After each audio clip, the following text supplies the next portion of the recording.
Goeiedag, in vandag se video gaan ek julle net so 'n bietjie help en touwys maak oor hoe jy ook jou triegfunksies kan gaan skets met behulp van 'n sakrekenaar se tabelmetode.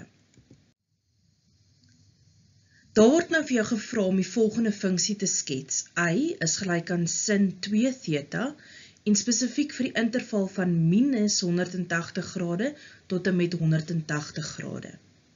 Nou voor jy begin om op die sakrekenaar net te werk, stel ek voor dat jy eers die volgende doen. Eerstens, gaan bepaal die periode van die funksie wat jy moet gaan skets. Nou onthou, die formule wat ons gebruik is vir die periode P, is jou standaardperiode, gedeel deur wat ook al die B-waarde is.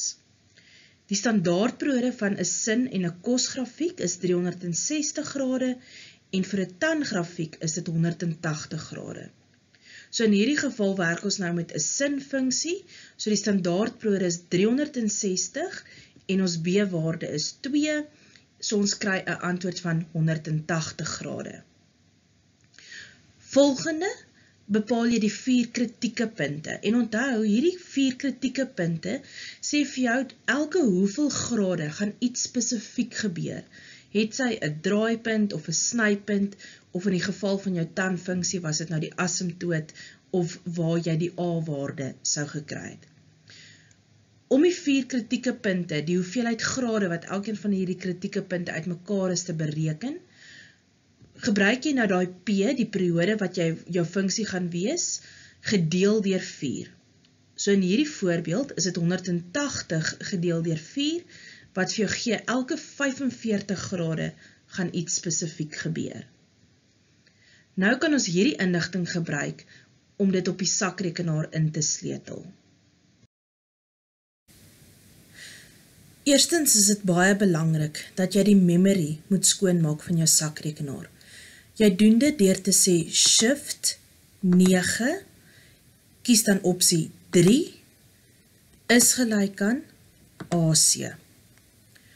Om nou in die mode te kom, gaan kies jy mode en dan die table vir die funksie wat ons wil doen.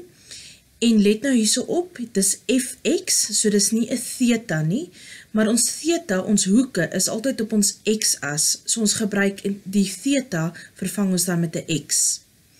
Jy tik die vergelyking in presies soos op wat hy vir jou gegee word, so sin, let daarop, hy maak outomaties die hakkie, 2, en onthou, in plek van die theta moet jy nou 'n x sit, so dit is alpha x, en kom in 'n gewoonte om jou hakkies altyd te sluit.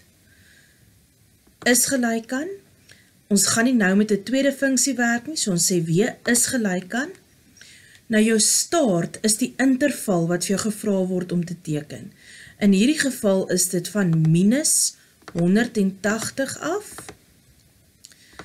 en ons moet gaan tot en met 180. Die step is die kritieke punte wat jy nou gaan gebruik. En die kritieke punt wat ons vir hierdie funksie uitgewerk het was 45. En dan kry jy jou tabel. So let daarop, partykeer gaan jy juist dalk jou interval moet anderster maak, sodat jou step mooi uitwerk, dat jy nie noodwendig met desimale getalle moet gaan werk nie.